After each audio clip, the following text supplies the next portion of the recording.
Dear students, नमस्कार। Unit 5 आज हम पढ़ेंगे solid state, A state of matter which has definite shape and volume. Solid, liquid और gas में क्या डिफरेंस है? Solid has definite shape and volume. Liquid आपका शेप डेफिनेट नहीं है, वॉल्यूम डेफिनेट है। For example 1 litre 2 litre. Gas में दोनों ही आपके शेप भी डेफिनेट नहीं है और वॉल्यूम भी डेफिनेट नहीं है। 2 टाइप्स ऑफ सॉलिड, पहला है crystalline solid and amorphous solid. Crystalline solid और एमोर्फस सॉलिड में क्या डिफरेंस है? Constituents particle have definite and regular pattern. इसमें एमोर्फस सॉलिड में ऐसा नहीं होता। Have sharp melting point, crystalline solid have sharp melting point. Amorphous solid में आपका मेल्टिंग पॉइंट शार्प नहीं होता, क्योंकि मेल्टिंग पॉइंट आने से पहले ही वो मेल्ट होना चालू हो जाते हैं और मेल्टिंग पॉइंट आने के बाद तक मेल्ट होते रहते हैं। For example glass. Crystalline solid shows anisotropy, amorphous solid shows isotropy. क्या है anisotropy? Measurement of physical properties like refractive index depends upon direction of measurement. Physical properties like refractive index अपन मेजर कर रहे हैं और वो डिपेंड करेगा direction पे। अगर एक डायरेक्शन में मेजर करेंगे, दूसरी डायरेक्शन में मेजर करेंगे तो वैल्यू डिफरेंट आएगी। आइसोट्रोपी में ऐसा नहीं होता, किसी भी डायरेक्शन में आप मेजर करो तो सेम वैल्यू आएगी फिजिकल प्रॉपर्टी की। Defects in solid, next topic है डिफेक्ट्स इन सॉलिड।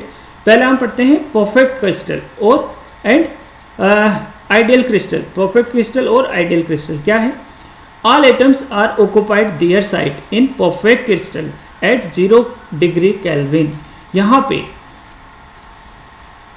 जैसे टेम्परेचर बढ़ेगा उनमें क्या आएगा? इम्परफेक्शन आएगा। इम्परफेक्शन क्यों आएगा? इस इक्वेशन को देखिए, A is equal to UL minus TS। A यहाँ पे है हेल्महोल्ट्ज़ फ्री एनर्जी, UL यहाँ पे है lattice energy, T temperature, S entropy. यहाँ पे देखिए A की वैल्यू अगर नेगेटिव है तो स्टेबिलिटी आपकी इंक्रीज होगी, क्रिस्टल आपका स्टेबल होगा। नेगेटिव कब आएगा? जब आपका ये वैल्यू ज़्यादा होगी इस वैल्यू से। ये वैल्यू ज़्यादा कब होगी? जब टेम्परेचर बढ़ेगा। टेम्परेचर बढ़ने से एंट्रोपी बढ़ेगी और ये वैल्यू इससे ज़्यादा हो जाएगी और हमारे पास ए की वैल्यू नेगेटिव आ जाएगी। Means the presence of defects in crystal is a thermodynamic requirement for stability. Any departure from perfect order arrangement of atoms in crystal is known as imperfection or defects. Types of defect: atomic defect or and electronic defect. Electronic defect क्या है? At 0 Kelvin temperature, all electrons present in crystal are in ground state. जैसे temperature increase किया, electron ground state से excited state में move हो गए और whole और इलेक्ट्रॉन होल क्रिएट हो गए ग्राउंड स्टेट में। और होल एंड इलेक्ट्रॉन दोनों इलेक्ट्रॉनिक डिफेक्ट्स के लिए रेस्पॉन्सिबल हैं। Due to this electrical conductivity, आप में के क्रिस्टल में इलेक्ट्रिकल कंडक्टिविटी आ जाएगी। फॉर एग्जांपल सिलिकॉन, सिलिकॉन आपका सेमीकंडक्टर है। एटॉमिक डिफेक्ट, एटॉमिक डिफेक्ट 3 तरह के हो गए, फिर से 3 types: point defects, line defect and plane defect. Point defects stoichiometric, non stoichiometric and imperative. Stoichiometric defects further 2 type: Schottky defect, Frenkel defect. Line defect edge dislocation, screw dislocation. Next है stoichiometric defect. Ratio between cation and anion remains the same. इसमें cation और anion जो crystal में जैसे Na है, Cl है, उनका ratio same रहेगा डिफेक्ट के बाद भी। Shown by ionic compound. Schottky defect आपका स्टोकियोमेट्रिक डिफेक्ट है। स्टोकियोमेट्रिक डिफेक्ट में ratio cation and A9 same रहेगा और शोन बाय आयनिक कंपाउंड। यहाँ पे 2 तरह के हो गए, Schottky defect and Frenkel defect. पहला हम पढ़ते हैं Schottky defect. Equal number of cation and anion are missed from lattice. Anion और केटाइन दोनों इक्वल अमाउंट में मिस्ड हो जाएंगे, गायब हो जाएंगे क्रिस्टल से। Crystal always remain neutral. Remains neutral क्यों रहेगा? क्योंकि जितने पॉजिटिव आयन गए उतने ही नेगेटिव आयन जाएंगे। crystal in position to conduct electricity by ionic mechanism. Ionic mechanism के कारण क्रिस्टल में इलेक्ट्रिसिटी कंडक्ट होगी. फॉर एग्जाम्पल NaCl और KCl, उससे क्या होगा, डेंसिटी डिक्रीज होगी क्योंकि पॉजिटिव आयन और एंड नेगेटिव आयन दोनों गायब हुए हैं, इसलिए मिस्ड हुए हैं, इसलिए डेंसिटी डिक्रीज होगी. कंडीशन क्या है, high coordination number compound short के डिफेक्ट शो करते हैं. Small difference in size of cation and A9, दोनों की साइज केटाइन और एनाइन की लगभग समान होनी चाहिए. नेक्स्ट है आपका Frenkel defects. An ion occupy an interstitial site in crystal lattice. यहाँ पे पॉजिटिव फ्रेंकल डिफेक्ट में पॉजिटिव आयन का साइज छोटा होता है, नेगेटिव आयन का साइज बड़ा होता है. तो पॉजिटिव आयन अपनी जगह साइट छोड़ के इंटरस्टिशियल साइट में चला जाता है, और जहाँ पॉजिटिव आयन जहाँ से गया वहाँ उसको हम कहेंगे वैकेंसी, और इंटरस्टिशियल साइट में चला जाता है.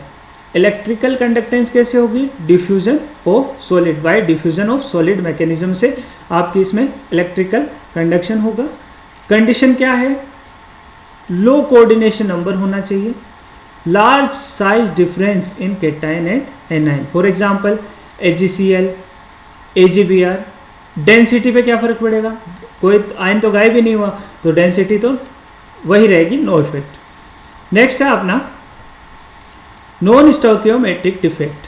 Ratio of cation and anion is different from ideal chemical formula. जो आपका आइडियल केमिकल फॉर्मूला है उससे आपका केटाइन एंड एनाइन का रेशियो जो है डिफरेंट होगा. Further type of non stoichiometric defect, metal excess defect by anion vacancy. इसमें क्या होगा, an anion missed from its site, anion अपनी जगह से गायब हो गया. लिविंग ए होल, जहाँ से गायब हुआ वहाँ होल क्रिएट हुआ. Which is occupied by an electron, electron क्यों ऑक्यूपाई हुआ, for maintain electrical neutrality of crystal. This electron is known as F centre because it is responsible for colour. F centre और colour centre. NaCl, for example NaCl is heated with Na vapour, sodium vapour. NaCl को गर्म किया sodium vapour के साथ तो Cl गायब हो गया, और यहाँ पे हमारे पास जहाँ Cl गायब हुआ वहाँ इलेक्ट्रॉन आ गया, और इलेक्ट्रॉन एफ सेंटर कहलाया क्योंकि वो रेस्पॉन्सिबल है कलर के लिए, और हमें मिला NaCl येलो कलर का. एफ सेंटर और कलर सेंटर क्या है, जो इलेक्ट्रॉन आपका नेगेटिव एटम की जगह आया वो electron, these electron easily undergo excitation bye absorbing the light from visible light. Light को एब्जॉर्ब करेंगे, विजिबल लाइट से एब्जॉर्ब हो जाएंगे, विजिबल लाइट को एब्जॉर्ब करेंगे और ग्राउंड स्टेट से वो एक्साइटेड स्टेट में चले जाएंगे. इसके कारण कलर जनरेट होगा. दिस एफ सेंटर का मतलब होता है फार बी. नेक्स्ट एग्जांपल है LiCl, गर्म किया with presence of Li, pink colour का LiCl मिला.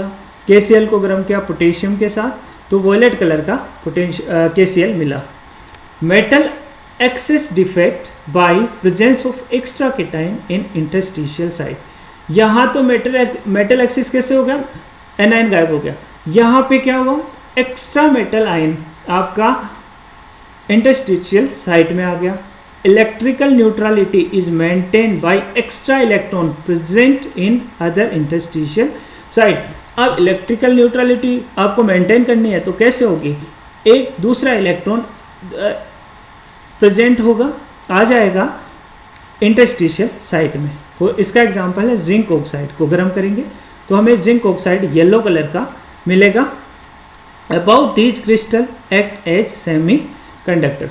नेक्स्ट है मेटल डिफिशियंसी डिफेक्ट. ये तो है मेटल एक्सिस डिफेक्ट और दूसरा है metal deficiency defect. It shows transition metal ion due to variable oxidation state. Transition metal ion की प्रॉपर्टी है वेरिएबल ऑक्सीडेशन स्टेट शो करती है transition metal ion. Missing a cation from lattice and other cation having higher oxidation number. For example, FeO, FeSNiA। यहाँ पे मान लीजिए FeO हमारे पास के क्रिस्टल हैं, तो यहाँ पे मेटल डिफिशियंसी है तो मेटल को गायब हो गया, मिस्ड हो गई मेटल। तो अब इलेक्ट्रिकल न्यूट्रलिटी कैसे आएगी? क्योंकि Fe क्या है हमारे पास? Fe शो करता है वेरिएबल ऑक्सीडेशन स्टेट, तो इसके जो पास वाला आइटम है वो +2 शो करेगा और इलेक्ट्रिकल न्यूट्रल हो जाएगा क्रिस्टल। Fe2 जो है Fe3 में चेंज हो जाएगा, Fe2+ जो है Fe3+ में चेंज हो जाएगा। दिस इज डेंसिटी क्या होगी? जो यहाँ से गायब हुआ है, मिस्ड हुआ है, इसलिए डेंसिटी डिक्रीज होगी, इलेक्ट्रिकल कंडक्टेंस आपकी इंक्रीज होगी। नेक्स्ट है इम्प्योरिटी। इम्प्योरिटी क्या है? Foreign atom present in place of host atom. Host atom की जगह फॉरेन एटम आ जाए, जैसे यहाँ पे निकल है, निकल की जगह क्या आ जाए? लिथियम आ जाए। या फिर foreign atom present in place of industrial site, industrial site में आ जाए आपका फॉरेन एटम, जिससे आपका निकल है, यहाँ पे निकल 2+ है और इसकी जगह आ गया lithium plus.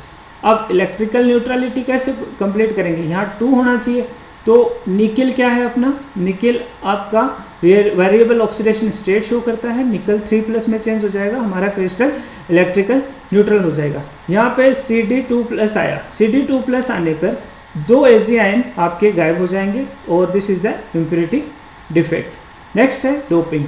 Doping, introduction of defects by incorporating the small amount of foreign impurity in the host crystal is called doping.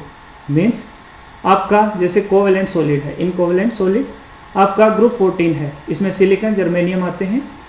अगर हम स्मॉल अमाउंट जर्मेनियम और एल्यूमिनियम और गैलियम, एल्यूमिनियम एंड गैलियम की इसमें सिलिकॉन जर्मेनियम में मिला दें तो हमारे पास बनेगा पी टाइप सेमीकंडक्टर। और फॉस्फोरस और आर्सेनिक इसमें मिक्स कर दें, इनकी स्मॉल अमाउंट, फॉस्फोरस और आर्सेनिक की स्मॉल अमाउंट इसमें मिक्स कर दें तो हमारे पास बनेगा एन टाइप सेमीकंडक्टर। इसको आगे डिटेल में पढ़ेंगे हम।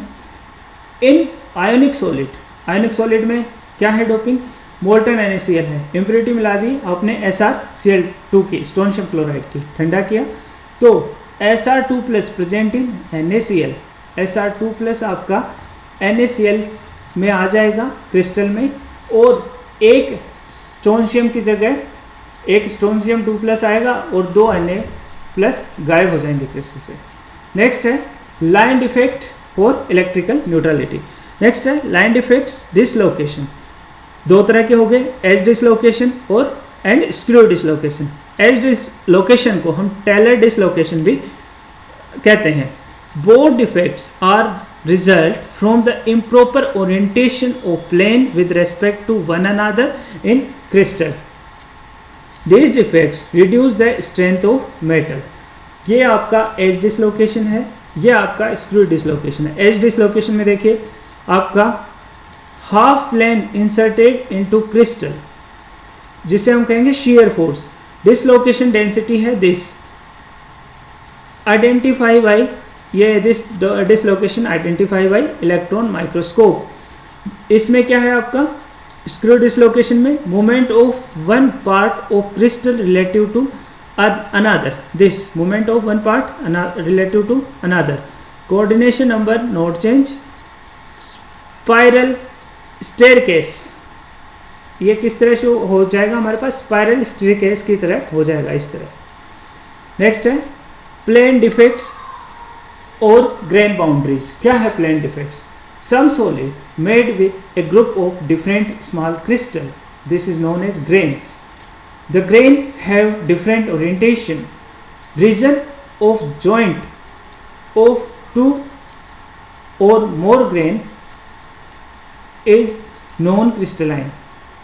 मतलब जॉइंट, जो रीजन ऑफ जॉइंट है वो आपका नॉन क्रिस्टलाइन है।